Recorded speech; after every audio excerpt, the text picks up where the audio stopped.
you have to be very careful when people say like you must squat or you must do this. It's just not true. You can, just like you don't have to eat apples, you don't have to eat chicken, you can have turkey, you can have pears, whatever it might be. You don't have to do any particular exercises.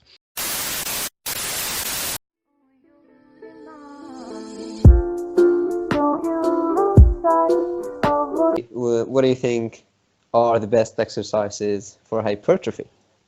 So that's a throwback. We've done a lot of episodes since then now. I don't actually know what number. We're like on 150 and something now. So that's a decent throwback. And so, yeah, in terms of that, I think we actually did a roundtable with Mike, Menno and Eric, where we basically went through what was Menno's checklist in terms of what makes a good exercise.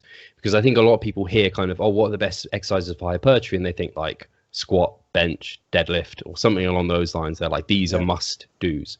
The thing is, the body doesn't know what exercise you're doing. It doesn't know if you're squatting, hack squatting, Smith machine squats. Like, they're okay as well. They could be great. They're not kind of the devil.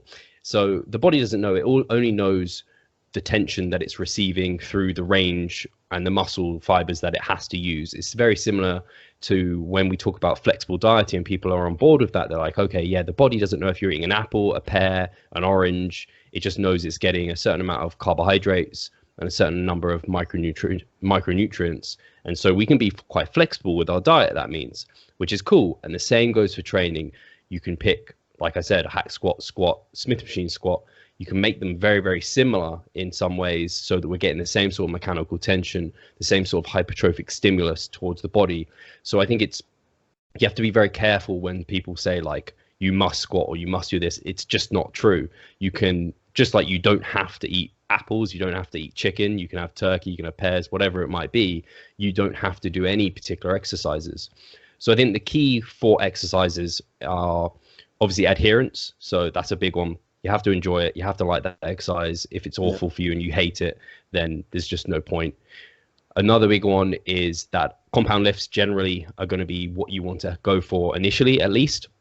So a compound movement utilizing many muscle groups rather than kind of trying to isolate every single muscle group. It's just not the best idea, especially for a beginner. So I think compound movements are a great idea. They're also very homeostatically disruptive in terms of you can just use a lot of load, like a leg press versus, or rather a squat versus like a knee extension or a leg extension. You're certainly not going to be able to utilize as much load and get as much kind of stress upon the body and as much bang for your buck. So adherence, big compound movements, and then movements that are safe for you. And that, again, might be an individual thing. You might be able to squat very safely, very comfortably, or you might be relatively new to the gym and you just want to get in there and do some movements, and a leg press is much safer for you because you can just sit in there. So it wants to be safe for you. And then micro loadability, I think, is important. So barbell lifts are great for that because you can get little bitty plates and you can really micro load, and that means progressive overload, which is one of the key fundamentals for hypertrophy and continuing to get better, making things harder over time. This is great. Obviously, you can add reps, you can add sets, but adding load eventually is going to need to happen. And so by having a barbell, you can microload it quite comfortably. Sometimes machines can do this, but dumbbells, unless you're really special and you've got like 0.5 increases, you're just not going to get that. So that can be difficult sometimes. And then I think also stability, or at least the ability to really hit the muscles that you're trying to. So a good example of stability would be not a Bozo squat, but a barbell squat. A Bozo squat is not a good idea. You're not going to be able to use the muscles and hit them in the way that you want because you're going to be limited by the fact that you're trying to balance. It's just a bad idea. Whereas something like a leg press is a good example of tons of stability. You sit in, you keep your back locked down, you keep your heels on the leg press, and you can go full range of motion and really annihilate your quads, which you can't do on many things. So I think the stability issue is a really important one.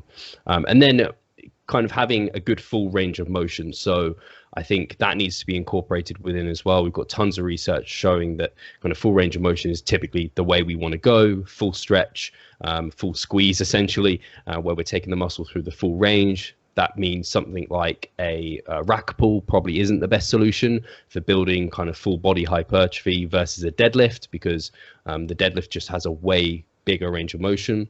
And then included within all of that is kind of a stimulus to fatigue ratio. So this is whereby Certain exercises provide tons of stimulus for maybe very little fatigue. Some exercises provide like a lot of stimulus, but for loads of fatigue, and you have to be careful and pick and choose which ones. So like I said, with the rack pull, that has some stimulus, but the fatigue is huge because you can rack pull tons of weight because the range of motion is so small. Similarly, doing kind of a deadlift for someone who is super strong, even that's going to have a big fatigue to stimulus ratio, and maybe they'd be better suited to doing some Romanian deadlifts where the load is going to be lighter, but they can really annihilate their hamstrings, and then they can do rowing and movements like that for their kind of lower posterior chain and things like this that can kind of further help that. So I think those are some things to consider. And then by going through a checklist like that, you can identify movements that really make a lot of sense for you. I don't think there's necessarily any exercises are must-dos. I think if you've got kind of for the quads, like a squat pattern, and then the ability to kind of sit into like a leg press or something like that. Hamstrings, you've got a hip hinge and you've got a leg curl pattern. For the glutes, I mean, depending if you've got small glutes or not, you're going to get a ton through the hip hinging and through the squatting. Potentially you want to have some hip extension, so maybe some hip thrusts, potentially some lunges as well. They kind of hit the glutes in a very special way. Anyone who's done lunges will know that. And then for the back, you want to have some vertical pulling, some horizontal pulling, loads of options for that. And then for the chest, similarly, you want to have some horizontal pressing, probably some incline pressing as well for the upper chest. Lower chest, not many people lag with that, so I don't tend to prescribe or think decline is necessary. But again, you might find that going through the checklist is a movement for you. I think also having a fly movement is a good idea, just because you get a stretch that you normally wouldn't get within kind of a bench press or something like that. And then for the delts, I do think lateral raises are super important to be including those. I don't think an overhead press is necessary for hypertrophy. We get a lot of anterior deltoid through our pressing movements anyway. But side laterals, some upright rows for the traps and side delts, brilliant. Then you could include some face pulls, rear flies if you wanted to. Again, our rowing, pulling movements are going to get a lot of rear delt, so I don't think they're super important, but definitely could do them. And then obviously you've got abs, some ab flexion, some calves if you're going to chuck them in, and you can take it as far as you like with that. But you're going to get a lot of bang for your buck if you go through that kind of checklist and what we talked about there. Yeah. I think Dr. Schoenfield said the only must-do exercise is lateral raises. Yeah, that would make sense. Yeah. Because I mean, otherwise you're going to work every single muscle group through a means, because lateral raises, if you want side cap delts, which every man does, and a lot of women now who train do also want, lateral raises are a must. I mean, there's no reason not to.